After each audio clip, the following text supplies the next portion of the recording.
Salut à tous, aujourd'hui la vidéo va concerner donc la lecture de Millennium 5 que j'ai enfin terminé, enfin parce que voilà, je vous ai dit, les deux trois premiers Millennium j'ai beaucoup aimé parce que c'est Stieg Larsson qui avait écrit, les autres moyens parce que c'est pas le même auteur, c'est David Lagercrantz, c'est pas tout à fait la même écriture et j'étais assez déçue du quatrième, je vous l'ai déjà dit dans une de mes vidéos.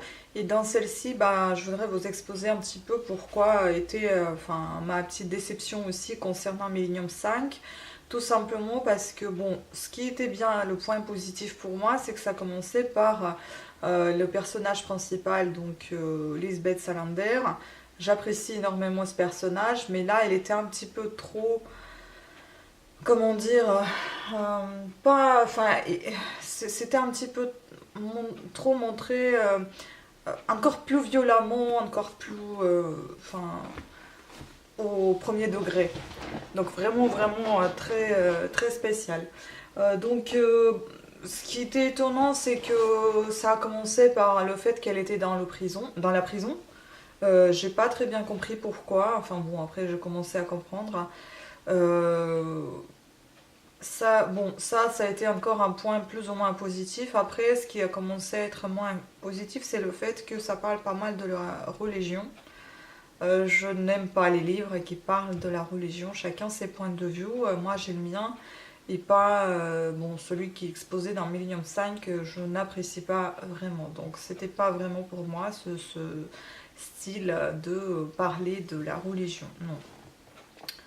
Ensuite, bon, je vais vous raconter un petit peu plus ou moins, je ne vais pas vous parler de tout le bouquin parce que ceux qui n'ont pas lu ce bouquin, eh ben, ils voudront le lire et ils voudront forcément pas savoir comment ça s'est passé et qu'est-ce qu'il y a dedans, mais un petit peu mon point de vue, c'est tout, pas grand-chose. Ce que j'ai pas aimé non plus, c'est que Michael Blomkvist, on dirait que c'est un Casanova en fait. Vu le personnage à la télé, enfin je dirais pas ça comme ça, je ne le trouve pas un bel homme, c'est un homme comme un autre, hein, il n'y a rien d'extraordinaire. Sauf que dans ce livre-là, il s'est montré encore plus, on dirait qu'il a toutes les femmes autour de lui. Et, non, franchement, j'aime pas ça parce que je trouve pas ça très, très classe. Enfin, je le trouve vraiment quelqu'un d'obsédé par les femmes, par le sexe. On dirait, enfin, il prend tout ce qui bouge, on dirait un peu ça. Il y a une autre femme qui apparaît, après encore il y en a une autre. Enfin bon, il y en a trop de femmes autour de lui. Enfin, moi, l'homme beau, pas celui que j'ai vu à l'écran au cinéma dans le Millennium 1 ou 2. Voilà, pour moi, c'est pas un bel homme, donc je ne vois pas pourquoi il y a autant de femmes autour de lui. Bon, après, chacun y trouve son compte, hein, mais bon. Voilà, et puis après, ce qui était aussi bon, ce qui était bien, c'est qu'à partir de la page 100, encore une fois, ça a commencé à bouger vachement et que là, il y avait un peu plus d'action, on a un peu mieux compris l'histoire, ça a commencé à devenir un tout petit peu plus intéressant, mais encore une fois, je vous dis, jusqu'à la page 100, il y avait trop parlé sur la religion et ça a été un peu chiant, hein. Voilà, après, voilà, donc le livre se lisait assez rapidement par rapport au quatrième, peut-être parce que aussi j'ai un petit peu compris le style d'écriture qui faisait David Lagercrantz. Encore une fois, lui, son style d'écriture, c'est un peu le cinéma. On dirait que c'est un réalisateur plutôt, enfin, metteur en scène que l'écrivain, parce que on voit beaucoup en fait dans son bouquin comme si c'était une mise en scène, enfin filmographie en fait, hein, le film. On voit en fait le début d'une scène qui commence et puis on passe à une autre scène tout de suite et enfin bon après on revient à cette scène là, on revient souvent en arrière. On reparle souvent de ce qui était déjà dit, mais cette fois plus en détail. Et on s'y perd aussi assez facilement, sachant que voilà, c'est pas du cinéma, c'est un livre, et on peut pas toujours suivre le fil des passages, des mouvements, quand il y a ce retour en arrière assez fréquent. Et ça me dérange pas mal parce que voilà, j'ai pas l'habitude de lire comme ça. J'ai déjà lu pas mal de livres et bon, me souviens plus trop, mais comment était l'écriture de Stieg Larsson, mais il était très fluide son écriture et lecture également, donc ça ne me posait aucun souci. À la page 60 déjà, le dénouement a commencé à se faire, ou bien ça a commencé à devenir un tout petit peu plus intéressant. En revanche, ici dans le 4 et le 5, il faut aller jusqu'à la page moins 100 pour pouvoir voir ce qui se passe. Ensuite, bon, après, en soi, ça ne me perturbe pas ce fait qu'il y a toujours le même jour, mais bon, c'est un peu gênant. On se dit, bah, tout le bouquin se passe en 3 jours en fait. Et c'est assez bizarre, assez étrange. Enfin, comment dire, j'ironise, hein, c'est pas vraiment 3 jours, il y a un peu plus que ça, mais bon. Encore de plus en plus de personnages, beaucoup trop, plus les anciens qui reviennent. Euh, Ça a supposé de parler de la sœur de Lisbeth Salander, mais pas tant que ça. Ça parlait beaucoup des jumeaux, c'est sûr, des jumelles. Euh, mais, euh, mais pas beaucoup de sa sœur. Ça a évoqué un petit peu quelque part. Et j'ai pensé justement qu'on allait en apprendre un peu plus, mais alors pas du tout. J'ai pensé que ça allait être vraiment des mots comment final, c'est qu'on saura ce qu'il en est, etc. Mais je pense qu'il y aura bien la suite de Millennium 5. Donc je pense pas que ça soit la fin parce que voilà, il évoque la sœur, donc forcément elle sera remontée quelque part dans d'autres livres. Il faut voir, je ne sais pas, peut-être il se trouve qu'il y en a un déjà qui est apparu. On peut même regarder s'il n'y en a pas Million 6 qui est sorti, parce que moi j'en ai aucune idée. Hein.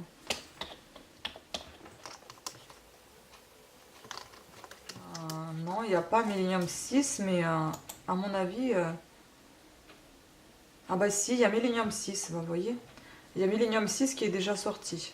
Bon, c'est marqué en anglais, donc à mon avis, il ne doit pas être encore édité en français. Il est disponible à partir du 22 août, donc il n'est pas encore sorti, mais ça parle que ça va sortir. Et ça va s'appeler donc... euh,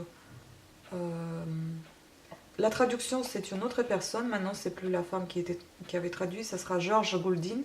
Alors là, c'était... Ou c'est en anglais, peut-être en français, ça sera peut-être autre chose. Et donc ça s'appelle Continuing Stieg Larsson's Dragon Tattoo Series. Donc il y aura la suite de Stieg Larsson, série de tatous de dragon. Donc oui, Salander, elle a une tatou de dragon sur son dos. Et bah je pense que ça va pas mal parler de Lisbeth Salander. Ah, bon, ici ça parle en anglais, mais est-ce que je vais pouvoir vous traduire ça? Je ne sais pas. Alors, The sixth in the Millennium series, more than 90 millions, j'ai du mal avec les chiffres, copies sold worldwide. The crime fiction phenomenon featuring the girl with the dragon tattoo rests easy. Lisbeth Salander finds our Pune cracker is in good hands. Vatican USA, Today Salander and Blueprints are just as compelling as ever. Mini Kukutanami New York Times not only do they matter of fact, style and the intricate clothing and sexy, chilling atmosphere feel very true to the original novels, but Lagercrantz transcends the source. alors ça va parler de la Chine hein, ou du Japon. Ici, on traduisait ça. En fait, ils vous disent... Ah, mais c'est même pas le livre. Ils disent qu'en fait, il y a plus de 90 millions d'éditions dans le monde, si je comprends bien. Et donc, il y en a... c'est des publications, en fait, dans USA Today, dans New York Times et dans Observer, ainsi que dans Esquire. C'est des journaux, je suppose, et là, ils vous disent, en fait... Enfin, voilà, ils parlent un peu... C'est de la publicité, au final. Donc, ça parle pas vraiment... Ça parle pas vraiment de Millennium 6. Donc en fait, voilà, il y aura Millennium 6 et je suppose que si c'est une série de tatous, bah, il y aura forcément et 7, et 8, et 9, et 10, c'est tout ce que vous voulez. Et je ne sais pas quand est-ce qu'il y aura la fin. Enfin bon, voilà. Donc je ne sais pas si je vais racheter Millennium. Pour le moment, je ne suis pas du tout emballée parce que de 1, c'est un thriller et comme j'ai déjà dit plusieurs fois dans mes vidéos que je vais arrêter de lire les thrillers parce que j'en ai un petit peu ras-le-bol de lire les thrillers et de... me baigner dans cette ambiance un peu glauque. Millennium, c'est une ambiance très glauque. Ça parle beaucoup de... ah oui, ça parlait pas mal aussi de la mort, et ça me bouleverse. Je ne peux pas lire ça en détail, comment la personne est en train de mourir, les fins de ses jours. Enfin, je pense que c'est un peu trop dans le détail, là où il ne faut pas. comment on tabasse cette salander, quel coup elle a reçu, enfin bon, comment elle se jette sur quelqu'un et comment elle le tape. En fait, c'est un peu trop violent pour ce que c'est, et je trouve que c'est un peu trop détaillé dans les moments où il faut peut-être moins détailler. Bon, après, je comprends bien, il a peut-être envie de montrer vraiment la gravité de la chose, montrer la puissance de telle ou telle personne sur un tel.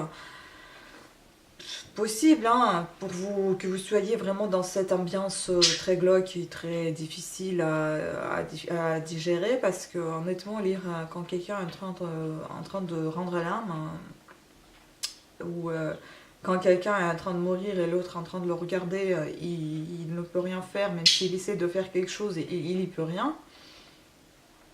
Bon, après, son but est atteint, hein, je pense, il a voulu marquer les esprits, il l'a fait, hein. Moi, ça, c'est sûr que ça m'a marqué, mais pas dans un bon sens du terme. Voilà, c'est tout. C'est bon, après, ce n'est que mon avis.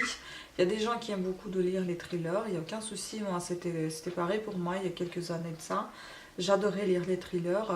La preuve, je lisais pas mal Bernard Minier, j'adorais. Mais bon, j'ai arrêté de lire au quatrième. Je pense quatrième, c'était le dernier livre que j'ai lu.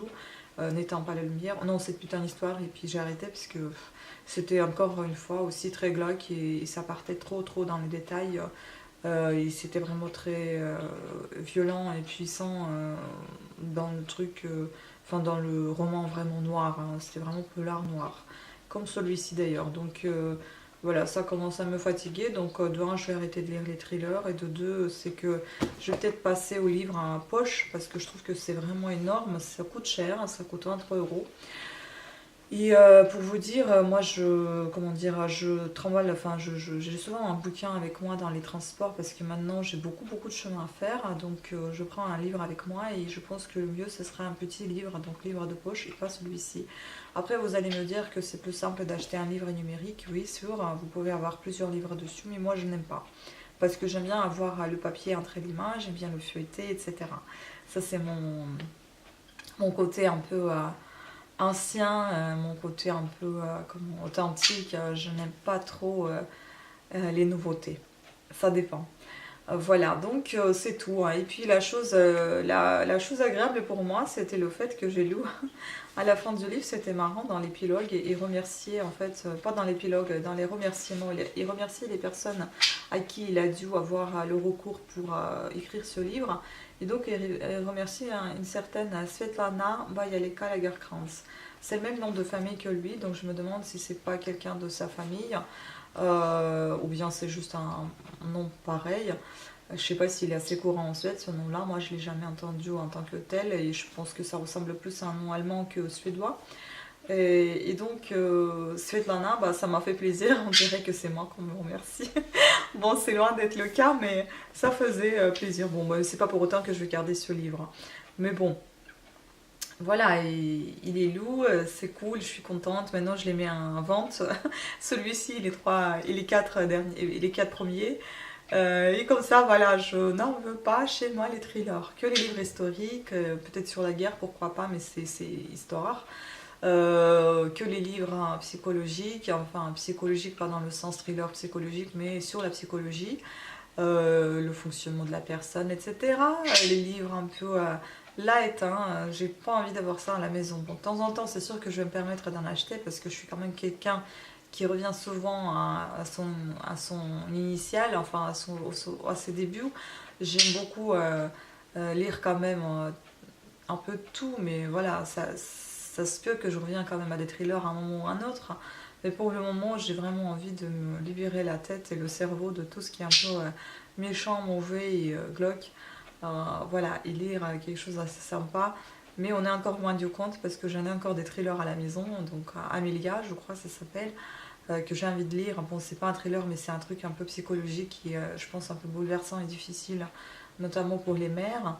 Parce que ça parle de la mère de la fille qui est décédée, ou qui s'est suicidée, je sais plus. Enfin bon, il faut lire, il faut voir, et je vais vous en dire un peu plus. Je vais pas vous en parler de ça ici. Et puis j'en ai encore quelques thrillers d'une auteure italienne. Je ne me souviens pas son nom. Mais à un moment donné, j'étais trop penchée sur l'Italie, donc du coup, j'ai acheté tout ce qui concernait l'Italie. Bah, j'en ai acheté quelques, justement, thrillers italiens. Je pense que ça va être une écriture complètement différente. Et j'ai acheté un livre un peu, je pense que c'est un livre un peu documentaire sur un décès d'une des personnes médiatisées. Je ne me souviens pas de son nom non plus, mais enfin bon, j'ai ce livre aussi. Il faut que je revoie ce que j'ai. Donc pour vous dire, je suis pas loin. Je suis un peu très loin encore pour m'arrêter à lire des trucs un peu difficiles à digérer. Mais je pense les passer au plus vite et puis passer à des bouquins un peu plus light. Hein, parce que vraiment, à des choses un peu plus marrantes, plus simples, qui passent partout et enfin qui vous font pas mal au cœur. Et vous bouleversent pas et que vous puissiez dormir enfin après tranquillement. Parce que moi, je dors pas bien après ces livres-là. Voilà, donc c'était tout à ce sujet, mon avis. Voilà, laissez vos avis si vous avez lu ce bouquin ou si ça vous donne envie de le lire. Ou qu'est-ce que vous pensez entre ces deux écrivains? Est-ce qu'il y a vraiment un écart de différence? Est-ce que la Guerkrantz s'écrit pareil que la Shone ou pas? Voilà, qu'est-ce que vous en pensez tout simplement? Voilà, sur ce, je vous remercie à toutes et à tous d'avoir suivi cette vidéo. J'espère qu'elle n'était pas très triste ni pas trop glauque. Et je vous fais de gros bisous, à très bientôt, ciao.